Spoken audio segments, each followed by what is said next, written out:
The stars looked peaceful from the bridge of the New Soul. Captain Ji-ho Kim stood at the main window, watching the distant suns twinkle in the darkness. His colony ship carried 3,000 sleeping humans to their new home.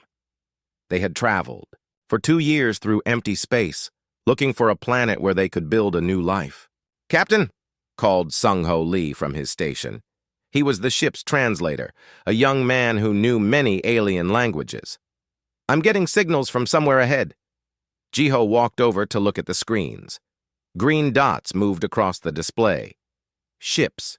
Many ships. They were big. Much bigger than the New Soul.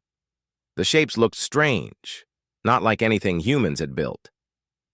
"Wake up Mina Park," Ji-ho said to his crew. "Tell her we need the engines ready, and get Hyok Choi to the bridge." Mina was the chief engineer. She knew every part of their ship better than anyone. Hyok was their security commander.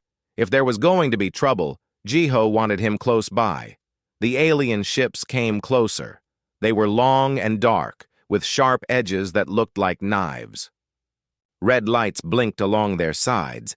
These were not peaceful ships. These were warships. A voice came through the speakers. It sounded rough and angry, like gravel falling down a hill. Sung-ho worked quickly at his machine, trying to understand the words. "They're called Velkans," Sung-ho said. His face was pale. "They say this is their space. They want us to stop our ship and surrender." Ji-ho felt his stomach tighten. His people had come so far looking for a home. They didn't want to fight anyone. They just wanted to live in peace. "Tell them we're peaceful," Ji-ho said. "Tell them we're just looking for a place to live. We don't want any trouble." Sung-ho spoke into his machine. The alien language sounded harsh coming from his mouth. They waited for an answer. Far away, on. The biggest Velkan ship, Admiral Thexvar, laughed. He was a large creature with gray skin and 4 arms. His eyes were black and cold. Around him stood his officers, all looking at the small human ship on their screens. "Humans," Thexvar said, spitting the word like it tasted bad. "I've heard of these creatures. They're small and weak. They have no claws, no natural weapons. They can barely survive on their own planets." One of his officers stepped forward. This was Commander Veltar, younger than the Admiral, but careful and smart. "Sir, perhaps we should be cautious. Unknown species can be unpredictable." Thexvar's laugh was loud and mean. "Cautious? Of these soft little creatures? Look at their ship. It's just a big metal box. They probably can't even fight." The other officers laughed too. They had conquered 12 different species in the last 50 years. Humans would just be number 13. "Send them our terms," Thexvar ordered. "They will surrender their ship. We will take the useful ones as slaves. The rest we will leave floating in space."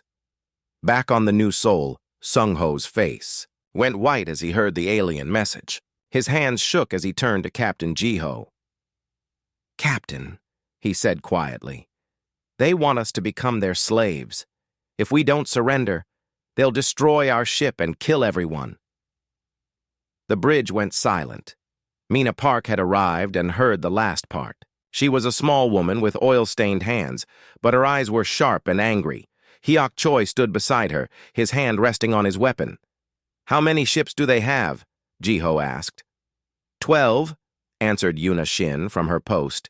She was their tactical officer, trained to understand battles and weapons. "All of them are warships, all bigger than us." Ji-ho closed his eyes for a moment. 3,000 people sleeping below, trusting him to keep them safe. Men, women, children who had left Earth behind to build something new. They deserved better than slavery or death. "Tell them no," Ji-ho said quietly. Sung-ho stared at him. "Captain?" "Tell them we decline their offer. Tell them we're peaceful, but we won't become anyone's slaves." Sung-ho's fingers moved slowly across his machine. The message went out into space, traveling to the Velkan ships. On the Velkan flagship, Admiral Thexvar couldn't believe what he heard. They said no. He looked around at his officers. These tiny humans said no to us? Commander Veltar checked, his translation device. Yes, sir. They refused to surrender. Thexvar stood up from his command chair. He was 3 meters tall, with muscles like iron cables. No one says no to the Velkan Empire. No one. He walked to the main screen and stared at the small human ship. It looked so fragile, like an egg floating in the darkness. How dare these creatures refuse him? Sir, said Veltar carefully, maybe we should study them first. Learn about their weapons and defenses. Thexvar waved one of his 4 hands. What weapons? What defenses? Look at that ship. It's just a transport. They probably have nothing but farming tools and cooking equipment. The other Velkan officers nodded. They had seen many species before. Humans looked weak and small. Their ship had no visible weapons. This would be the easiest conquest in Velkan history. Signal the fleet, Thexvar ordered. Surround the human ship. When I give the word, we'll disable their engines and take them prisoner. This will be over, before our evening meal. The Velkan ships moved into position. They were massive things, each one carrying hundreds of warriors and enough weapons to destroy a city. Against them, the new soul looked like a tiny insect. On the human ship, Captain Jiho watched the enemy vessels form a circle around them. His crew was scared. He could see it in their faces, but he also saw something else: determination. These people had traveled across the galaxy to find freedom. They wouldn't give it up without a fight. Mina, he said to his engineer, how fast can you get us moving? Give me 5 minutes to warm up the main engines, she replied. But Captain, they're faster than us. We can't outrun 12 warships. I'm not planning to run, Jiho said. He turned to Hayok.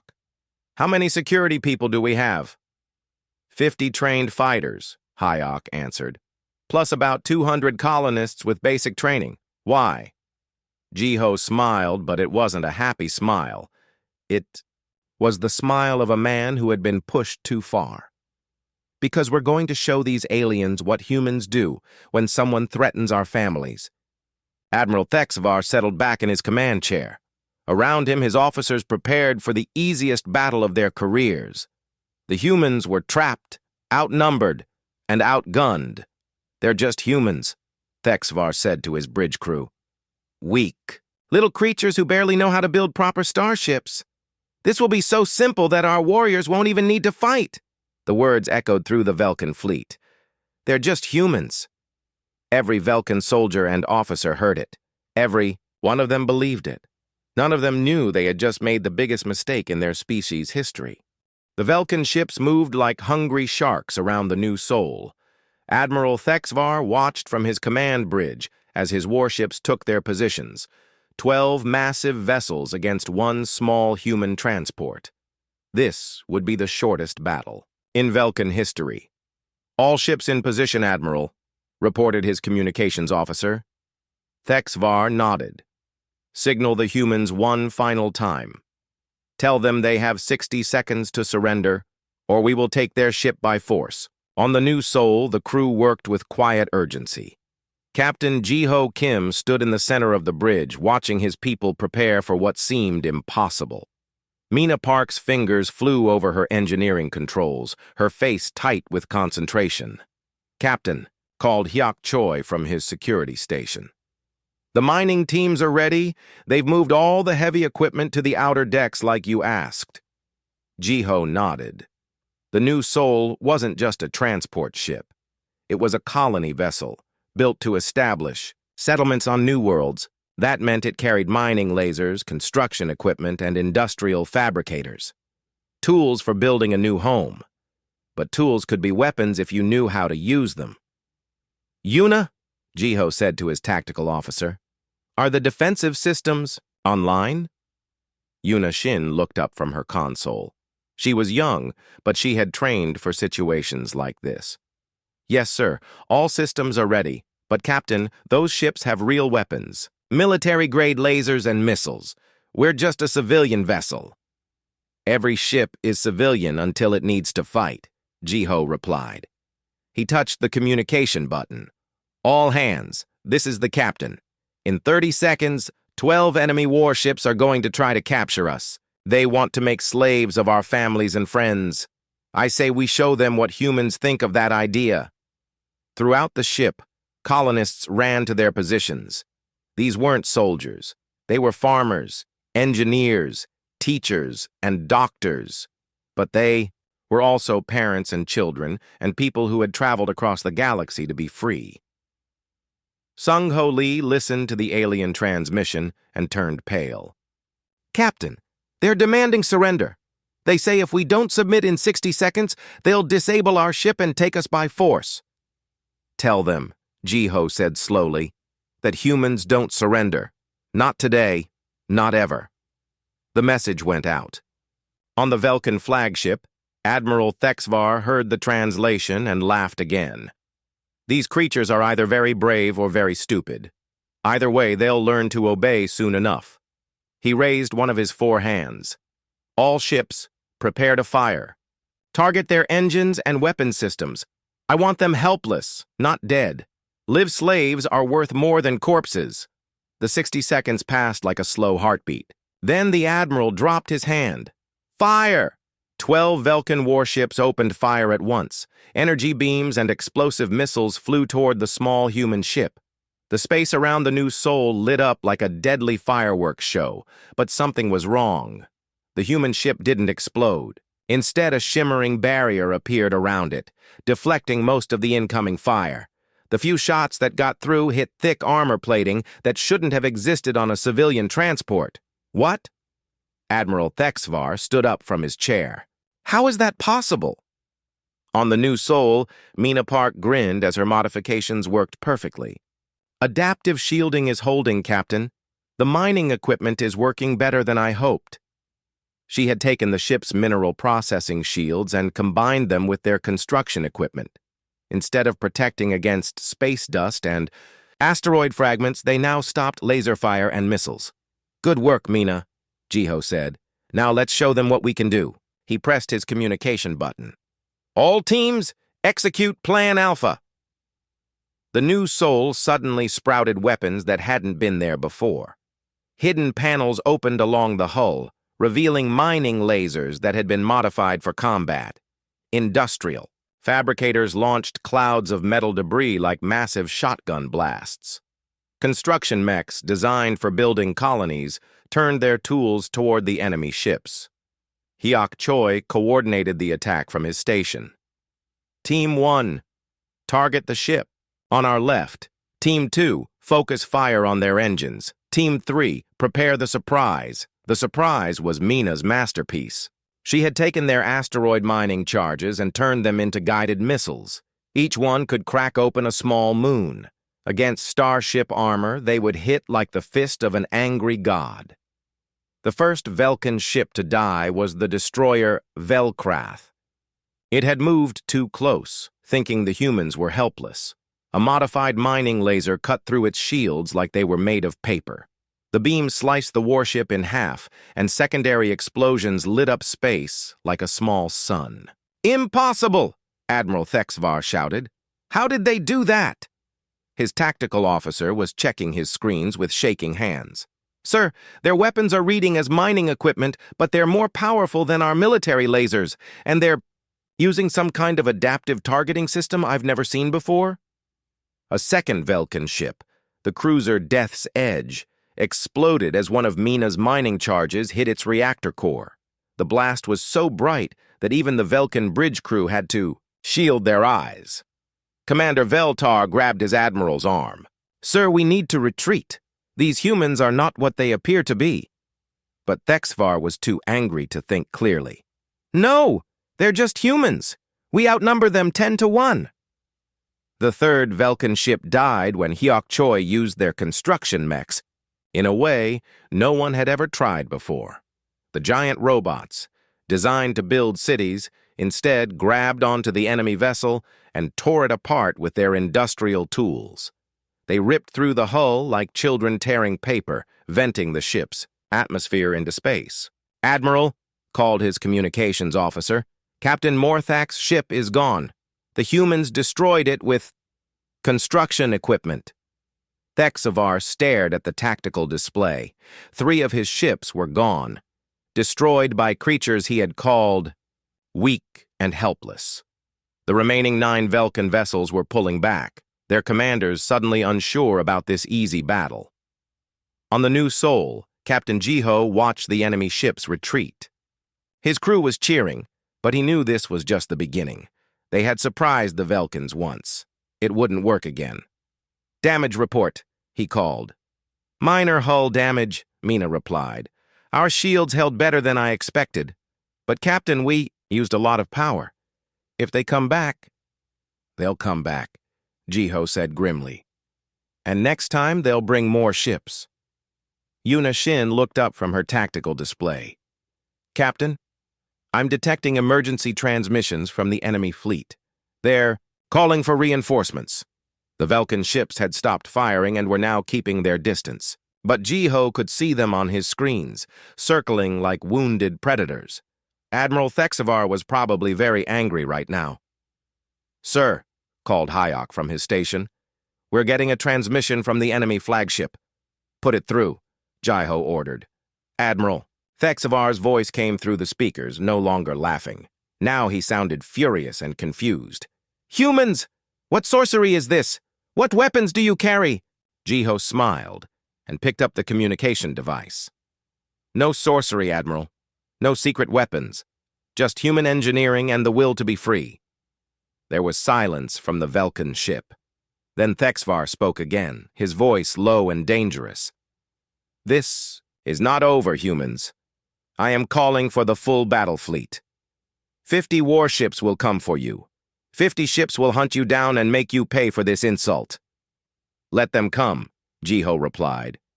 "But remember, Admiral, you called us just humans. You thought we would be easy prey. How did that work out for you?" The transmission ended. On his flagship, Admiral Thexavar stared at the empty space where 3 of his ships had been. His officers watched him nervously, waiting for orders. "Send the message," he said finally. "Tell Fleet Admiral Zefkol that we need the full battle." "Fleet. Tell him these humans are not what they appear to be." He paused, his black eyes filled with hate. "Tell him they fight like cornered predators." As the message flew through space toward the Velkan High Command, the surviving 9 ships maintained their distance from the New Sol. They would wait for reinforcements. They would wait for overwhelming force. But now they knew something that would haunt their dreams. The small, weak creatures they had tried to enslave had teeth, sharp ones. 3 days after the first battle, Fleet Admiral Zefkol arrived with 50 warships. Unlike Admiral Thexavar, Zefkol was old and experienced. He had conquered entire star systems for the Velkan Empire. He didn't laugh when he heard about the human victory. "Show me the battle records," he ordered from his massive flagship Empire's Wrath. The ship was 5 kilometers long, bristling with weapons that could crack planets. Thexavar stood before his superior, trying to explain how 3 of his ships had been destroyed by mining equipment. "The humans used trickery, sir. Their ship looked harmless, but they had hidden weapons." Zefkol watched the recorded battle with cold eyes. He was bigger than Thexavar, scarred from dozens of wars. "Where are the humans now?" "Gone, sir. They vanished into the asteroid belt 2 days ago. We've been searching, but you can't find one ship with 50. Zefkol's voice was like ice. "These humans made you look like fools." The asteroid belt was a vast field of floating rocks, some as small as houses, others as big as cities. It stretched across millions of kilometers of space, providing countless hiding places. The New Sol had disappeared into this maze like a fish diving into dark water. Deep inside the belt, hidden behind a massive asteroid, the human colony ship sat in silence. Captain Jiho Kim floated through the corridors, checking on his people. The ship's artificial gravity was turned off to save power. Everyone moved carefully, pulling themselves along guide ropes. "How are our supplies?" Jiho asked Mina Park as they met in the engineering section. "We have enough food and water for 6 months," she replied. "But power is the problem. We're running on minimum systems to avoid detection." Nearby, Donghyun Nam and Somin Yu worked on a new project. They were mining engineers, experts at finding and extracting valuable materials from asteroids. Now they were using their skills for something different. "Captain," Donghyun called out, "we've found 3 asteroids with the right composition. If we can hollow them out, we can build hidden bases inside." Somin nodded, her hair floating around her face in the zero gravity. "Each base could support 50 people and hold enough supplies for months. If the Velkans find one base, we'll have 2 others." Jiho smiled. His people were adapting, using their colony building skills to create a network of hidden strongholds. "Good work. How long will it take?" 2 weeks for the first base," Donghyun answered, "if we can modify our mining equipment to work quietly." While the engineers planned their hidden bases, other crew members worked on different problems. Jae-hyung was their best pilot, a young man who could fly through an asteroid field like it was empty space. He was studying captured Velkan technology with their science team. "Look at this," he said to Kyungmin Baek, showing him a Velkan targeting computer. "Their ships are fast, but their targeting systems are designed for open space combat. They're not good at tracking small objects through cluttered areas." Kyungmin, one of their scientists, examined the alien device. "So if we can stay in the asteroid field and hit them quickly, we can be gone before they know what happened," Jae-hyung finished. "Like ghosts in the rocks." The Velkan fleet searched for 3 weeks. They used powerful scanners and sent scout ships into the asteroid field. But space was vast, and the humans had learned to hide their energy signatures. Every time a Velkan patrol came close, the new soul powered down and drifted like just another piece of space debris. Fleet Admiral Zefkol grew more frustrated each day. His ships were built for conquest, not hide and seek. "Expand the search pattern," he ordered. "Check every asteroid large enough to hide a ship." But the humans weren't just hiding, they were learning. Sung-woo Kong, their communications officer, had been listening to Velkan radio transmissions. He had learned their military codes and ship movements. "Captain," he reported to Jiho, "they're getting supply shipments every 5 days. 3 cargo vessels bring fuel and food from their home system." Yak Choi looked up from the weapons modifications he was working on. "If we could capture one of those supply ships, we'd have Velkan equipment and their supply schedule," Jiho finished. "Yuna, can we intercept them without the main fleet knowing?" Yuna Shin studied her tactical displays. "The supply ships travel through the outer edge of the system. If we time it right, we could hit them and escape before help arrives." The plan was dangerous but simple. The new soul would wait near the supply route, powered down and hidden among the asteroids. When a Velkan cargo ship passed by, they would strike fast and hard, then disappear again. The attack came on a Tuesday. 3 Velkan supply ships were traveling together, escorted by 2 light cruisers. They thought they were safe, far from the asteroid belt where the humans were supposedly hiding. Jae-hyung piloted the new soul out of hiding like a hunting shark. The ship emerged from behind a large asteroid, all weapons firing. Modified mining lasers tore through the first supply ship's shields in seconds. "Target their engines, not their cargo holds," Yak commanded his weapon teams. "We want those. Supplies intact." The Velkan escort ships tried to respond, but they were caught completely by surprise. One was destroyed by Mina's mining charges before it could even raise its shields. The other managed to send a distress signal before Yuna's targeting team silenced it forever. In less than 10 minutes, all 5 Velkan ships were either destroyed or captured. The humans loaded their cargo bays with alien technology, weapons, and food supplies. Then they vanished back into the asteroid field, leaving only wreckage behind. When Fleet Admiral Zefkol heard about the attack, he smashed his command chair with one of his 4 fists.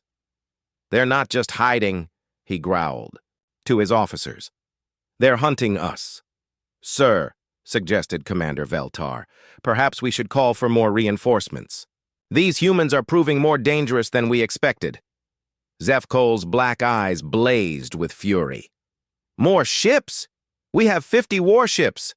How many humans can there be on one colony transport? A few thousand at most.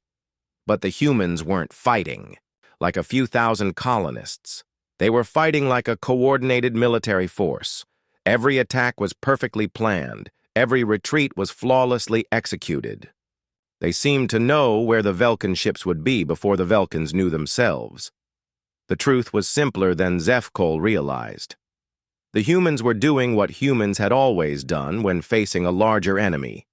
They were using their brains instead of their strength. They were adapting, learning, and evolving their tactics with every encounter. Soman Yu and her team had finished the first hidden base inside a hollowed asteroid. It looked like solid rock from the outside, but inside it held enough supplies for a months-long siege. They were already working on the second base, using improved techniques they had learned from the first. "We're not just surviving," Mina Park reported to Captain Jiho. "We're getting stronger. Every piece of Velkan technology we capture makes us more dangerous." Jiwan Han, their other scientist, had been studying Velkan weapons and shields. Their technology is more advanced than ours, but it's also more rigid. They build things one way and never change them. We can adapt their equipment in ways they never imagined. Kyungmin Baek nodded in agreement. They think in straight lines. We think in curves and spirals. The cat and mouse game continued for another month. The humans would strike without warning, destroy or capture Velkan ships, then vanish again. Each attack was different. Each target was unexpected. The Velkans began to jump at shadows, seeing human threats everywhere. "Sir," reported a nervous Velkan officer to Fleet Admiral Zefkol, "we've lost 14 ships in the last month. The humans appear to know our patrol schedules better than we do." Zefkol stared at the tactical display showing his shrinking fleet. When he had arrived, he commanded 50 proud warships. Now he had 36, and his crews were scared and demoralized. "These are not normal humans," he admitted finally. "They fight like they've been warriors for 1,000 years." What he didn't understand was that humans had been warriors for much longer than that. They had fought each other, their environment, and every challenge the universe had thrown at them. Now they were fighting for something more important than territory or resources. They were fighting for the right to be free, and they were winning. Inside the hollowed asteroid that served as their main base, the humans had built something remarkable. What started as a simple hiding place had become a fortress, a laboratory, and a home, all in one. Dongyun Nam and his engineering teams had carved out chambers connected by smooth tunnels. Artificial gravity kept everyone's feet on the ground, and recycled air carried the smell of growing plants from their hydroponic gardens. Captain Jiho Kim walked through the main workshop where his people were performing miracles. They had torn apart captured Velkan technology and rebuilt it in ways the original designers never imagined. Human creativity was turning alien weapons into something entirely new. "Show me what you've discovered," Jiho said to Kyungmin Baek and Jiwan Han, his two lead scientists. Kyungmin picked up a Velkan energy rifle that had been completely rebuilt.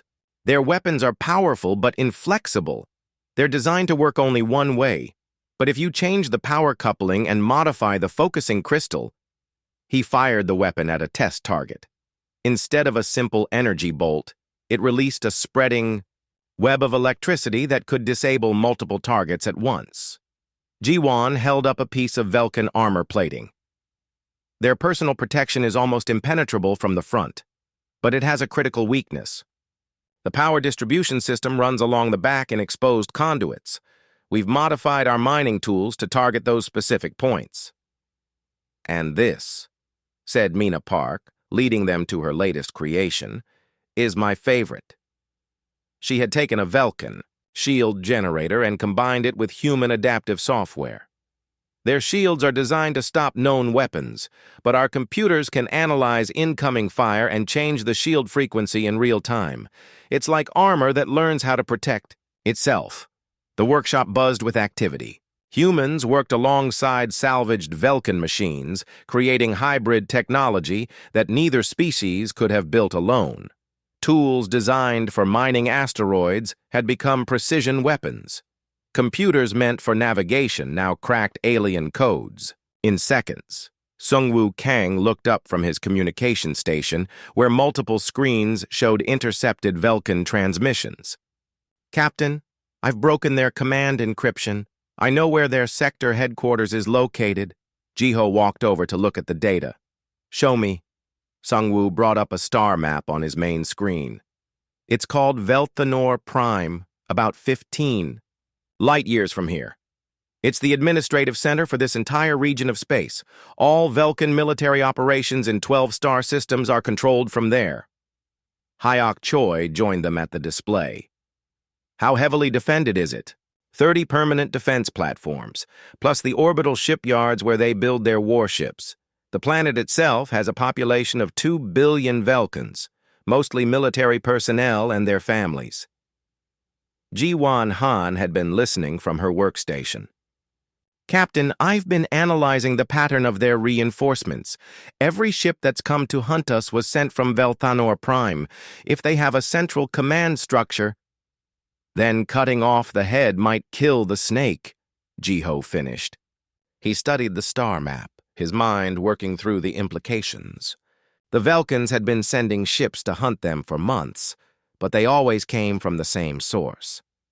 "What kind of defenses are we talking about?" Seung-woo pulled up more data. "The defense platforms are designed to stop large fleets, massive weapons meant to destroy battleships and troop transports. But their targeting computers are built for tracking big, slow-moving targets." Yuna Shin had joined their conversation. As their tactical officer, she understood what Sung-woo was suggesting.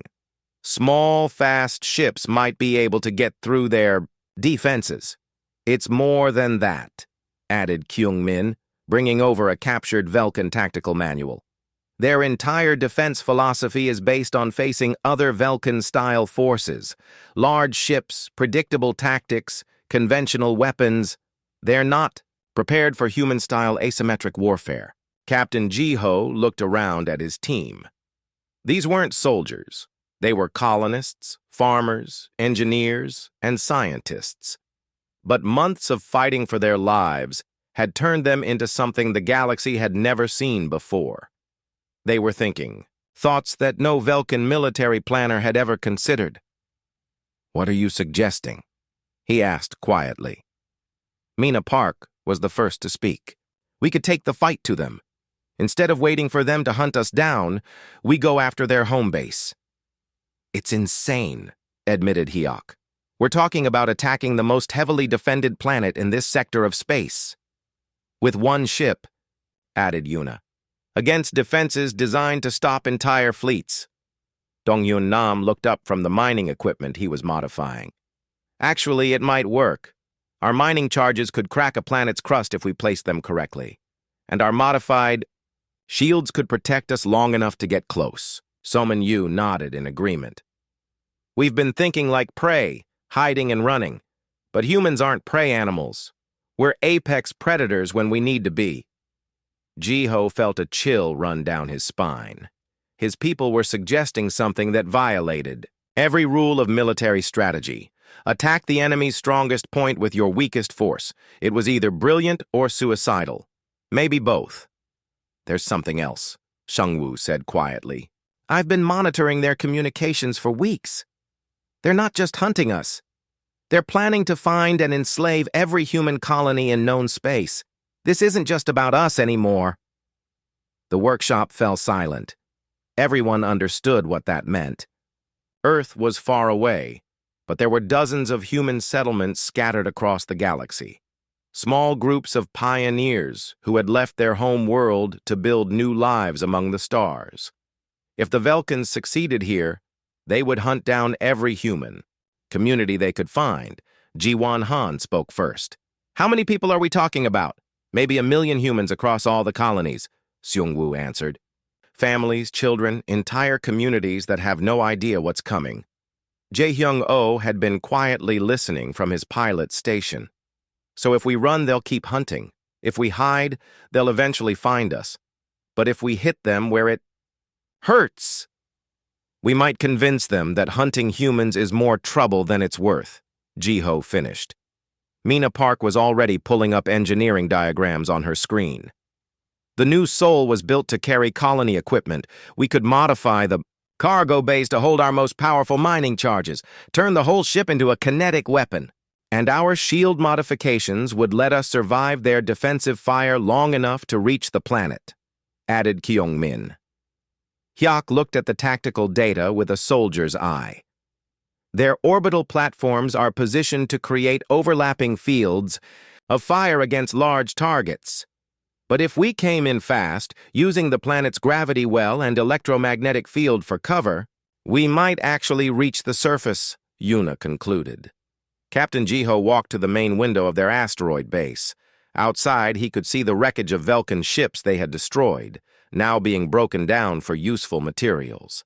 His people had come so far from the frightened colonists who had first encountered the Velkan fleet. "Are we really considering this?" he asked. "A direct assault on their sector capital?" "Captain," said Yerim An, their psychologist, who had been quietly listening to the discussion. "We've already proven that impossible things become possible when humans are fighting for their families. Maybe it's time to prove it again," Jiho turned back to his team. These brave, brilliant, impossible people who had turned a colony ship into a weapon of war. They had learned to fight like warriors, think like strategists, and adapt like no species the galaxy had ever seen. "If we do this," he said slowly, "there's no going back. We won't be the same people who left Earth looking for a peaceful new home." Mina Park smiled, her hands already moving to design new modifications for their ship. "Captain, we stopped being those people the moment someone tried to make slaves of our children. The decision was made not with words, but with actions. All around the workshop, humans began preparing for the impossible. They would take one colony ship against the most defended planet in Velkan space. They would bet everything on one desperate gamble. They would show the galaxy what humans could do when they had nothing left to lose.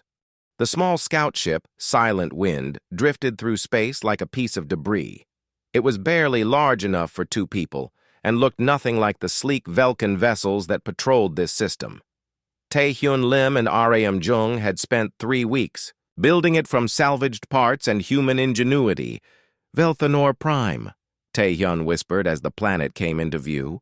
It was a massive world, twice the size of Earth, with 3 moons and a ring of orbital stations that sparkled like deadly jewelry. "It's beautiful.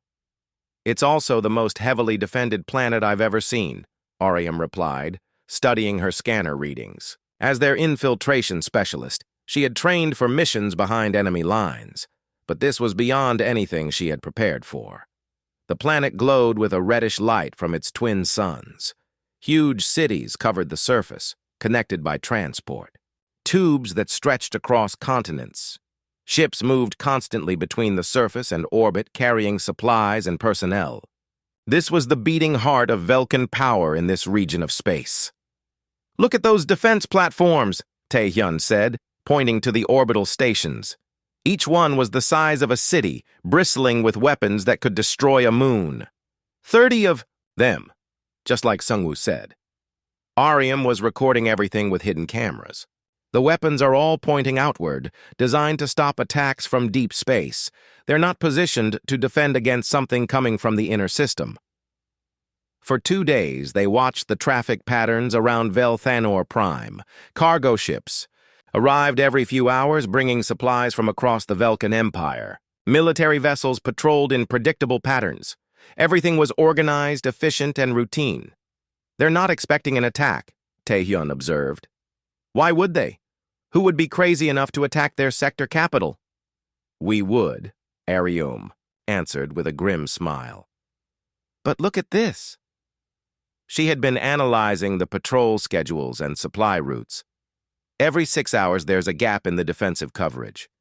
The patrol ships rotate positions, and for exactly 14 minutes, there's a corridor through the orbital defenses. They moved closer to the planet, using their ship's stealth systems to avoid detection. The Silent Wind had been built with Velkan technology wrapped in human innovation. It looked like space junk on their sensors and moved like a comet on a natural trajectory. There, Ariam pointed to her screen. The orbital shipyards. That's where they build their warships. The shipyards were massive construction platforms floating in high orbit. Dozens of new Velkan vessels were in various stages of completion. Some were nearly finished warships, their hulls gleaming with fresh armor. Others were just metal skeletons waiting for weapons and engines.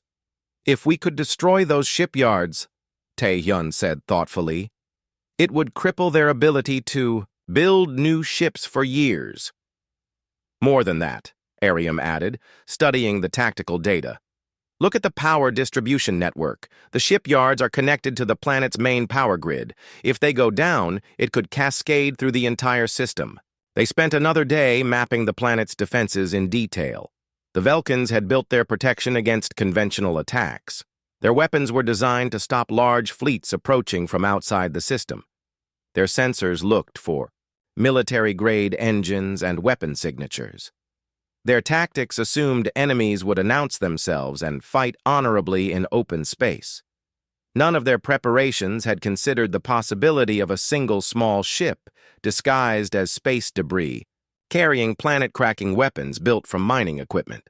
Time to go deeper, Ariam said as they approached the planet's upper atmosphere. We need to know what's on the surface. The Silent Wind descended through Velthanor Prime's atmosphere like a falling meteor. Their stealth systems made them nearly invisible, but this was still incredibly dangerous. If they were detected, there would be nowhere to run. The planet's surface was a mixture of military installations and civilian cities. Massive spaceports handled the constant traffic of ships, coming and going. Command centers coordinated military operations across dozens of star systems. Weapons factories produced the guns and missiles that equipped Velkan fleets. There, Tae-hyun pointed to a cluster of buildings near the planet's north pole. That's their military command center.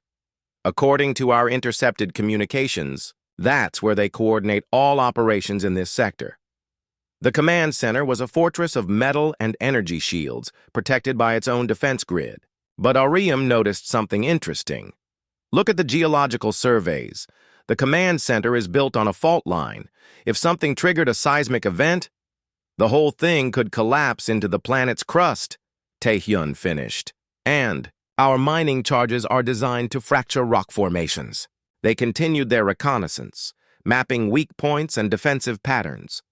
The more they learned, the more impossible their mission seemed. Velthanor Prime wasn't just heavily defended.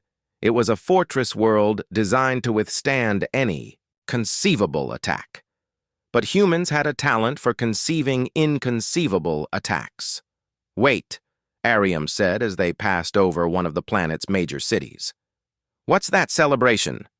Below them, millions of Velkans were gathering in the streets.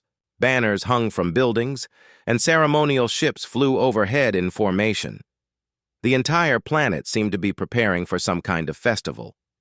Tae-hyun activated their communication scanner and listened to the planetary broadcasts. After a few minutes, he turned to Ariam with a surprised expression. It's the Festival of Conquest. They celebrate it every year to commemorate their greatest military victories. When? Ariam asked.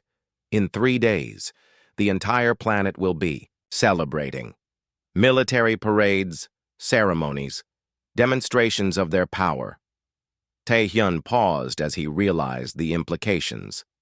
Most of their defensive systems will be powered down so they don't interfere with the celebrations. Ariam felt her heart rate increase. This was the opportunity they needed. During the festival, their guard will be down. Their attention will be focused on the celebrations, not on watching for threats. They spent their last day gathering final intelligence about the festival preparations. The orbital defense platforms would reduce power to minimum levels so their energy fields wouldn't interfere with the ceremonial flights. The patrol schedules would be altered to allow for parade formations. Even the planetary shields would be lowered in certain areas to permit better visibility of the celebrations. "They're practically inviting us to attack," Taehyun observed as they prepared to leave orbit. "They don't think anyone would be insane enough to try," Ariam replied. "After all, what kind of madmen would attack the most heavily defended planet? In Velkan space during their most important celebration?" The silent wind left Velthanor Prime as quietly as it had arrived. During their journey back to the asteroid base, Taehyun and Ariam reviewed all the data they had gathered. The planet's defenses were formidable, but they had found weaknesses. That could be exploited. "The approach vector has to be perfect," Ariam explained as she prepared her report. "We come in during the festival, through the gap in the orbital defenses, using the planet's magnetic field to mask our approach." "And the target priorities," Taehyun added. "The orbital shipyards first, then the command center, then the power distribution network. If we can hit all three in sequence, we could cripple their ability to coordinate military operations for months, maybe years." When they arrived back at the asteroid base, the entire crew gathered to hear their report. Captain Ji-ho Kim listened, in silence as Taehyun and Ariam described what they had learned. The magnitude of what they were planning was staggering. "So it's possible," Ji-ho said finally. "Difficult, dangerous, probably suicidal, but possible." "Captain," Ariam said quietly, "there's something else. While we were monitoring their communications, we heard reports about other human colonies. The Velkans have found 3 more settlement worlds. They're planning to attack them right after they finish dealing with us." The room fell silent. Everyone understood what that meant. Hundreds of thousands more humans would face slavery or death if the Velkans succeeded in their expansion plans. "How long do we have?" asked Mina Park. "The festival is in 3 days," Taehyun answered. "If we're going to do this, that's our window." Ji-ho looked around at his people. They had come so far from the peaceful colonists who had left Earth years ago. Now they were planning something that would be remembered forever, one way or another. 3 days to prepare for the impossible," he said. "Are we really going to do this?"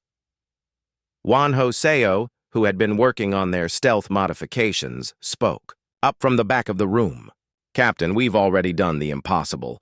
We've survived this long against odds that should have destroyed us. Maybe it's time to show the galaxy what happens when you threaten human families." Yoonji Kim, their youngest engineer, nodded in agreement. "They think we're just colonists with farming tools. Let's show them what farmers can do when someone tries to take their land." The decision was made not with words, but with the quiet determination in everyone's eyes. They would go to Velthanor Prime. They would attack during the festival of conquest. They would either succeed in the most audacious military strike in galactic history, or they would die trying. Either way, the universe would remember what they had attempted, and maybe, just maybe, other species would think twice before calling humans harmless. The asteroid base hummed with desperate activity. 3 days to prepare for an attack that would either save human colonies across the galaxy or destroy them all in the attempt. Every person aboard had a job, and failure was not an option.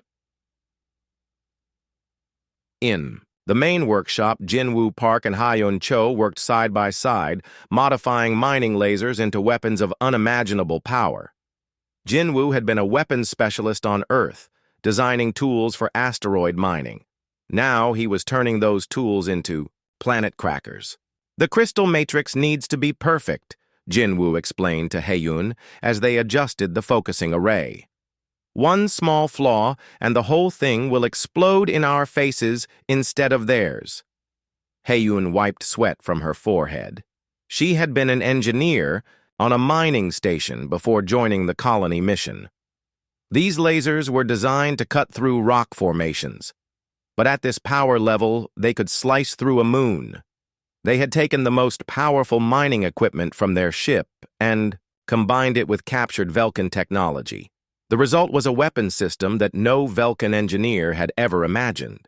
Instead of the precise, efficient energy beams that Velkin ships used, these modified lasers would unleash raw, devastating power that could tear apart matter at the molecular level. "Test firing in 10 seconds, Jinwoo announced. The laser array pointed at a captured Velkin ship hull they were using as a target. The energy beam that emerged was not the clean blue light of Velkin weapons, but a writhing column of white fire that seemed to eat through space itself. The Velkin hull didn't just explode, it simply ceased to exist, vaporized so completely that not even atoms remained. Holy. Heian stared at the empty space where their target had been. "Jinwoo, what have we built? Something that will make the Velkins remember why they should have left us alone," he replied grimly. Across the workshop, Minho Yoon was performing surgery on the new soul itself. As their ship engineer, he understood every bolt and circuit in their vessel. Now he was modifying it for a mission that would push every system beyond its design limits. "The engines need to run at 150% capacity for the approach vector," he explained to his team. "That means stripping out everything non-essential and redirecting all power to propulsion and shields." His assistants worked frantically to remove furniture, decorative panels, and anything else that wasn't absolutely necessary. Every kilogram they could eliminate would make their ship faster and more maneuverable. The comfortable colony transport was being stripped down to its essential components. "What about life support?" asked one of his engineers. "Minimum power only," Minho replied.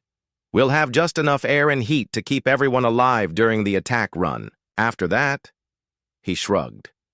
"Either they would succeed and capture Velkin life support systems, or they would be dead and wouldn't need air anymore." In the medical bay, Yerim An worked with the crew on something more complex than equipment modifications. She was preparing them mentally for what they were about to attempt. As their psychologist, she understood that the human mind could be both their greatest weapon and their most dangerous weakness. "Fear is natural," she told a group of colonists who would be operating the weapon systems during the attack. "You're scared because you're intelligent enough to understand the risks. But remember, the Velkins are scared too. They've never faced an enemy like us before." Sujin Lee, a teacher who had volunteered to operate one of the mining laser arrays, raised her hand. "Dr. An, what if we fail? What if we all die for nothing?" Yerim looked around at the faces watching her. These weren't soldiers. They were farmers. Teachers, engineers, and doctors. They had families and dreams and hopes for the future, but they also had something the Velkins didn't understand. "We won't die for nothing," she said quietly. "Even if we fail, we'll have shown the galaxy that humans don't surrender. Other human colonies will hear about what we attempted. They'll be ready when the Velkins come for them. Sometimes the most important victories are the ones that inspire others to fight." In the communication center, Sung Wukong was performing the most delicate task of all. He was creating a virus that could infiltrate Velkin computer networks and cause maximum chaos during their attack. "Their security systems are sophisticated but rigid," he explained to Kyungmin Baek, who was helping with the programming. "They're designed to stop known types of intrusion. But human programming logic is completely different from Velkin patterns." The virus was a masterpiece of human creativity. Instead of trying to break through Velkin security by force, it would mimic their own communication protocols and spread through their networks like a helpful update. By the time they realized what was happening, it would be too late. "What will it do?" Kyungmin asked, as he watched the code take shape on their screens. "Confusion," Sungwoo replied with a smile. "It will make their sensors report false targets, scramble their communication frequencies, and cause their automated systems to contradict each other. They'll be fighting their own equipment as much as they're fighting us."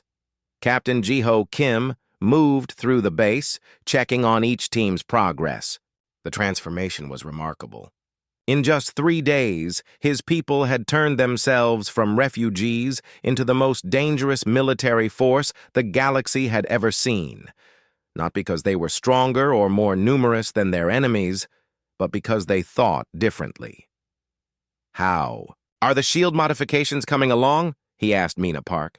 Better than I hoped, she replied, showing him the test results. The adaptive shielding can now adjust to incoming fire in microseconds. Instead of blocking attacks, it deflects them. The enemy's own weapons will work against them. She had taken the concept even further, creating shield frequencies that would actively interfere with Velkan targeting systems. Their ship wouldn't just be protected, it would be nearly impossible to hit accurately. And the mining charges? Dong-hyun has outdone himself, Mina said, leading Ji-ho to where their mining expert was working. Show him, Dong-hyun. Dong-hyun Nam looked up from the device he was assembling. It was the size of a suitcase, but contained enough explosive power to shatter a small asteroid. I've modified the detonation sequence to create a cascade effect. One charge will trigger geological instabilities that spread for hundreds of kilometers. How many do we have? Ji-ho asked. 50, Dong-hyun replied. Each one powerful enough to level a city, if we can place them at the right geological stress points. He brought up a diagram of Velthanor Prime's crust structure. We could trigger planet-wide earthquakes.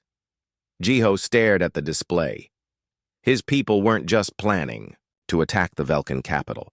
They were planning to wound an entire world. It was either brilliant or monstrous. Maybe both. Sir, called Hyuk Choi from the tactical station.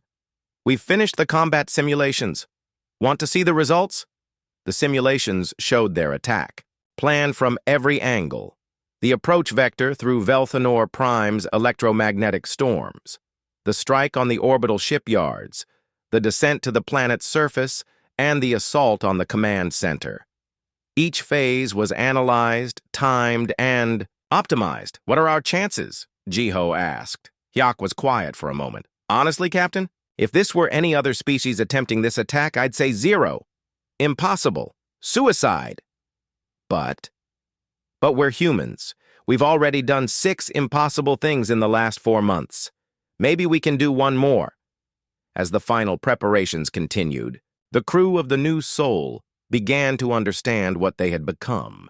They were no longer the peaceful colonists who had left Earth seeking a new home. They had been forged by necessity into something the galaxy had never seen before. They were human warriors, and they were about to teach the universe a lesson it would never forget. Jae-hyung-oh ran the final checks on their navigation systems. Course plotted for Velthanor Prime. We can reach the system in 18 hours if we push the engines to maximum. Weapons systems at full power, reported Jinwoo Park. All mining laser arrays are operational and ready for combat. Shield modifications complete, added Mina Park. We're as ready as we'll ever be. Captain Ji-ho Kim looked around at his crew one last time. They were scared, but they were determined. They knew the odds, but they also knew what would happen to other human colonies if they failed. All hands prepare for departure, he announced over the ship's communication system. In 1 hour, we leave for Velthanor Prime. We're going to show the Velkans what happens when they threaten human families. As the New Soul powered up its engines and prepared to leave their asteroid sanctuary, messages began broadcasting across human space. Automated signals that would reach every human colony, every settlement, every outpost where their people had built new homes among the stars. The message was simple. Remember the New Soul. Remember that humans don't surrender. The greatest gamble in human history was about to begin. The New Soul approached Velthanor Prime through the system's most dangerous region. Solar storms raged between the twin suns, creating electromagnetic chaos that would blind most sensors and destroy any ship foolish enough to enter the maelstrom. The Velkans had always considered this route impossible to navigate. They had never met Jae-hyung-oh. Solar flare intensity at 400% normal, he reported calmly as he guided their ship through the stellar hurricane. Lightning the size of continents crackled around them, and radiation levels would have killed an unprotected crew in seconds. Adjusting course to ride the plasma current, Behind him, Sung-Jae Lee worked frantically at the navigation console. As their navigator, he was calculating a path through forces that changed every microsecond. Vector shift in 30 seconds. The storm system is rotating faster than our models predicted. Got it, Jae-hyung replied, his hands dancing across the flight controls. He wasn't just piloting their ship. He was surfing the edge of a stellar disaster, using the storm's own energy to accelerate them toward their target. The Velkin sensors couldn't see through the electromagnetic interference. To them, the space between the suns was empty except for the raging storm. They never detected the small human ship riding the lightning toward their most precious world. On Velthanor Prime, the Festival of Conquest was reaching its peak. Millions of Velkins filled the streets of their capital cities, celebrating their empire's greatest military victories. Holographic displays showed the conquest of a dozen worlds, and military parades demonstrated the power of their fleets. Admiral Thexvar stood on a viewing platform overlooking the main celebration. He had been given a place of honor for his successful campaign against the human colony ship. The official report said he had eliminated the human threat with minimal losses. The truth about his defeats had been classified. "A glorious day for the Empire," said Fleet Admiral Zeph Cole, who stood beside him watching the festivities. "Soon we will expand our territory even further." "What about the other human colonies?" Thexvar asked quietly. "Intelligence reports indicate there are dozens of settlements scattered across known space." Zeph Cole smiled, showing rows of sharp teeth. "After we finish with the current infestation, we will hunt down every human nest we can find. They will make excellent slaves for our mining operations." Above them, the orbital defense platforms had powered down to minimum levels to avoid interfering with the ceremonial flights. Thousands of Velkin ships performed elaborate formations in the upper atmosphere, their engines painting colorful trails across the sky. None of them noticed the single human ship that emerged from the solar storm at impossible speed. Beginning. "Final approach," Captain Ji-ho Kim announced to his crew. Through the bridge windows, Velthanor Prime grew larger, its surface covered with the lights of celebrating cities. "All stations report readiness." "Weapon systems charged and ready," reported Jin-Woo Park. His modified mining lasers hummed with barely contained power, enough energy to crack a small moon. "Shields at maximum," added Mina Park. Her adaptive defense systems were already analyzing the Velkin orbital platforms, preparing to deflect their incoming fire. "Stealth systems operational," said Wanho Seo. Their ship still looked like space. Debris on enemy sensors, invisible until they wanted to be seen. Hyuk Choi coordinated the tactical display from his station. "First target is the orbital shipyard complex. Yuna, are you ready?" Yuna Shin nodded from her targeting console. "Locked onto the primary construction facility. One shot should trigger a cascade failure through their entire manufacturing network. The new soul dove toward Velthanor Prime, like a meteor of vengeance." They passed through the gap in the orbital defenses exactly as Aryam and Tae-hyun had predicted. The Velkin defense platforms were powered down for the festival, their weapons offline and their sensors running on standby mode. For exactly 14 minutes, the most heavily defended planet in Velkin space was vulnerable. The humans needed only 10. "Now," Captain Ji-ho said quietly. The new soul suddenly blazed with light as it dropped its stealth systems and opened fire. Jin-Woo's modified mining lasers reached out across space like the fingers of an angry god, touching the orbital shipyards with surgical precision. The first construction platform didn't explode. It simply dissolved, its molecular structure unraveled by forces designed to crack asteroids. The energy cascade spread through the connected facilities, and within seconds, the entire shipyard complex was consuming itself in a chain reaction of destruction. "Direct hit," Yuna reported. "The shipyards are gone." On the planet's surface, Admiral Thexvar watched in horror as lights bloomed in orbit where the shipyards had been. What is happening? He demanded of his communications officer. Sir, we're detecting massive explosions in the orbital manufacturing sector. The shipyards appear to be gone. Gone? How can they be gone? Before anyone could answer, the second phase of the attack began. Seungwoo Kang activated the virus he had spent days perfecting. The malicious code spread through Velkin communication. Networks like wildfire disguised as routine system updates. Within minutes, confusion reigned throughout their command structure. Sir, we're getting conflicting reports, the communications officer reported, his voice rising in panic. Our sensors show enemy ships everywhere, but visual confirmation shows nothing. The automated defenses are targeting our own vessels.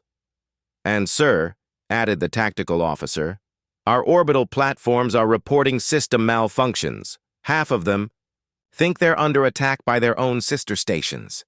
The virus was working perfectly. Velkin commanders across the system were receiving false data, contradictory orders, and sensor readings that made no sense. Their own technology was fighting against them. The new Sol dove through the upper atmosphere like a falling star, its shields deflecting the scattered defensive fire from confused Velkin positions. Jae-hyung-oh piloted them through the chaos with inhuman skill, dodging energy beams and missile swarms that seemed to come from every direction. Atmospheric entry complete, he reported. Approaching primary target. Below them, the Velkin military. Command center rose from the planet's surface like a metal mountain. It was the nerve center for their operations across dozens of star systems, protected by its own shield generators and defensive weapons. Geological charges ready, Dong-yun. Nam reported from his engineering station. Targeting the fault lines beneath the command structure. The attack was perfectly timed. As the Festival of Conquest reached its climax, as millions of Velkins celebrated their empire's invincibility, the new Sol released its cargo of modified mining charges. The explosives didn't target the command center directly. Instead, they struck the geological weak points that Taehyun and Arium had identified during their reconnaissance. The charges were designed to fracture rock formations, and the bedrock beneath the command center was exactly the right type of stone. The explosions started small, deep underground where no one could see them. But the modified mining charges created a cascade effect, triggering natural fault lines that had been stable for millions of years. The ground beneath the Velkin command center began to crack. What's happening? Admiral Thexvar demanded as the viewing platform began to shake. Around him, celebrating Velkins looked around in confusion as buildings started to sway. Seismic activity, reported the geological monitoring station. Massive earthquake centered directly beneath the military district. But, sir, we don't have earthquakes on this planet. The geological surveys said. The explanation was cut off as the ground split open like a hungry mouth. The command center, built to withstand orbital bombardment, had no defense against the planet itself turning against it. Multi-story buildings collapsed into suddenly appearing chasms. Streets cracked apart, swallowing vehicles and panicking. Civilians. The command center is collapsing, Hyok reported from his tactical station. Dong-hyun's charges worked perfectly, but the humans weren't finished. As the new Sol pulled away from the devastated command center, Jinwoo Park targeted the planet's power distribution network. The mining lasers reached out again, this time focusing on the massive fusion plants that supplied energy to the entire world. The power stations didn't explode. Like the orbital shipyards, they simply ceased to exist, unraveled by forces that turned matter into energy and energy into chaos. The loss of primary power cascaded through the planetary grid, plunging entire continents into darkness. All primary targets destroyed, Captain Jiho announced to his crew. Beginning withdrawal. Sequence. The new Sol climbed away from Velthanor Prime's surface as the planet convulsed beneath them. Cities that had celebrated the Empire's victories were now dark and shaking. The orbital shipyards were gone. The command center was buried under thousands of tons of rubble, and the power grid was failing across the planet. Sir, Jae-hyung called from the pilot's station. We have incoming. Looks like some of their ships finally figured out what's happening. A dozen Velkan interceptors rose from the planet's surface, their weapons charging for combat. But they were flying blind, their targeting systems confused by Xingwu's virus and their coordination disrupted by the loss of the command center. The capital city of Velthanor Prime burned under alien skies. What had been the crown jewel of the Velkan Empire was now a landscape of destruction and chaos. Massive towers that had stood for centuries lay broken across shattered streets. The ground itself had betrayed the builders, opening chasms that swallowed entire city blocks. Fleet Admiral Zefkol stood in the emergency command bunker, deep beneath the planet's surface. His primary command center was gone, buried under a mountain of rubble and twisted metal. Around him, his surviving officers tried to make sense of reports that seemed impossible. "Status report," he demanded, his forearms clenched in fury. "Sir," reported his communications officer, 17% of the capital city is destroyed or severely damaged. The orbital shipyards are completely gone. Primary power distribution has failed across 3 continents. Casualties? Unknown, sir. Our communication network is compromised. Some of our own systems are reporting false data, and others have stopped responding entirely." Zefkol's black eyes burned with hatred. In one attack, one impossible assault, the humans had crippled the most important world in this sector of space. It would take years to rebuild what they had destroyed in minutes. "How many humans were involved in this attack?" he asked. The tactical officer checked his surviving instruments.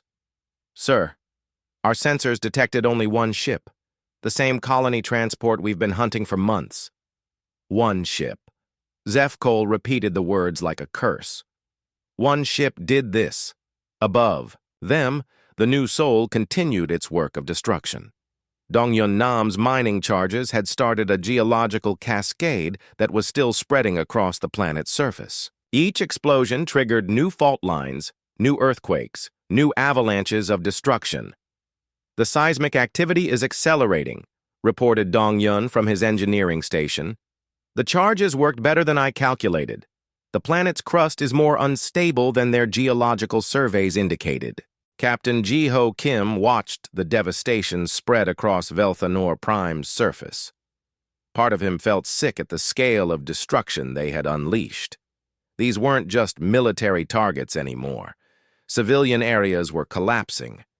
Innocent people were dying in the chaos they had created.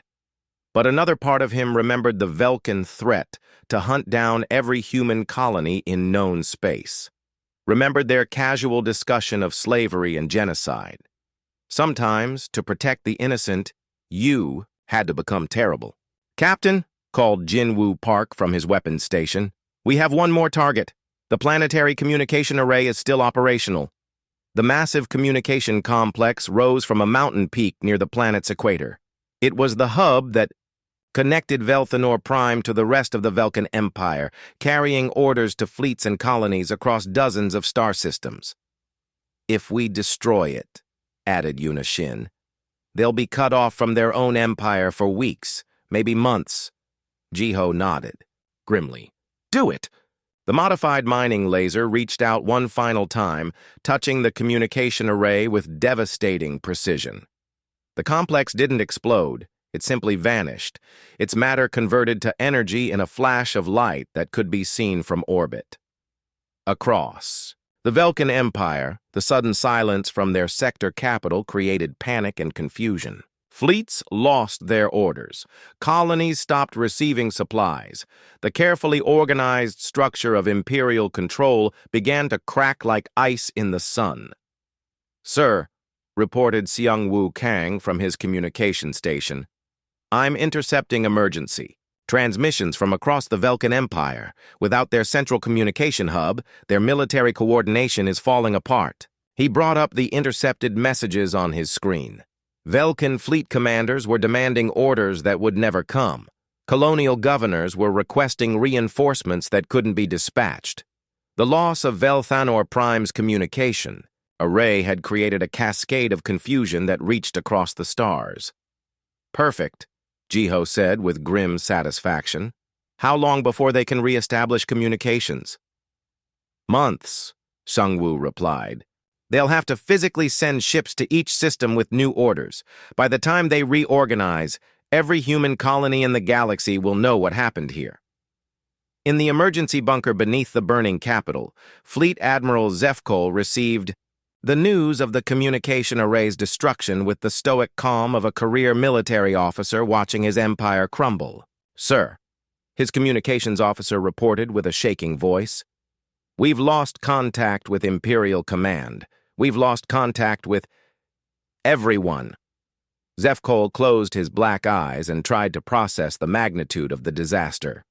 In less than a naototai hour, the humans had destroyed their shipbuilding capacity, eliminated their command structure, crippled their power grid, and severed their communications with the rest of the Empire. They're not just humans, he whispered, finally understanding what Admiral Thexavar had tried to tell him. There's something else entirely. The new soul began its final ascent from Velthanor Prime's atmosphere. Behind them, the planet convulsed, with ongoing seismic activity. Mina Park's engineering modifications had performed flawlessly, keeping their ship intact through the most dangerous assault in galactic history. All systems green, she reported. Minor hull damage from atmospheric. Entry, but nothing critical. We're ready for hyperspace jump. Wait, said Captain Jiho. He wanted to see their work one more time. Through the bridge windows, Velthanor Prime spread out below them like a wounded giant. Cities burned in the darkness where the power grid had failed. Cracks in the planet's surface glowed with internal heat. The orbital space where the shipyards had been was now empty except for expanding clouds of debris. My God, whispered Yarim An, their psychologist, staring at the devastation. What have we done? What we had to do, Jiho replied firmly. They threatened our families. They planned to enslave our children. This is what happens when someone makes that mistake. On the planet's surface, Admiral Thexvar had survived the collapse of the viewing platform and now stood in the ruins of what had been the Empire's greatest celebration. Around him, wounded Velkans wandered through the wreckage of their capital city, their invincible empire suddenly revealed as fragile as glass. He activated his personal communicator and sent a message on all frequencies, hoping someone, somewhere, could still receive it. This is Admiral Thexavar to all Velkan forces. The humans, they're not what we thought. They're not weak. They're not helpless. They're... He paused, searching for words to describe what he had witnessed. They're apex predators hiding in the shape of farmers and engineers. Do not underestimate them again. Do not hunt them. Do not threaten them, because this is what they do to those who try. The message would eventually reach other Velkan fleets, carried by ships that managed to escape the communication blackout. It would spread through the Empire like a virus of fear, telling the story of how humans had turned a single colony ship into a weapon of mass destruction. Aboard the new Soul, Captain Jiho activated the ship's general communication system. His voice would be broadcast on all human frequencies, reaching every colony, every settlement, every outpost where their people had built new homes among the stars. This is Captain Jiho Kim of the colony ship New Soul, he began. 4 months ago, the Velkan Empire tried to enslave us. They called us just humans and demanded our surrender. Today, their sector capital burns, and their empire has learned what happens when someone threatens human families. He paused, looking around at his crew. These brave, impossible people who had turned mining equipment into planet crackers and farming skills into military genius. To every human listening to this message, you are not alone, you are not helpless, and you are never just human. We are the species that conquered our own world's apex predators. We are the people who turned deserts into gardens and reached for the stars. When someone threatens us, we don't just fight back. We show them why. Threatening humans is the last mistake they'll ever make. The message would take years to reach all the human colonies scattered across the galaxy. But when it arrived, it would carry with it the story of the new soul and the day that humans proved they were not prey. "Continue the broadcast," Jiho ordered Sungwoo. "Tell them about the Velkan slave raids. Tell them about the planned attacks on other colonies. Make sure every human community knows what's coming and how to prepare."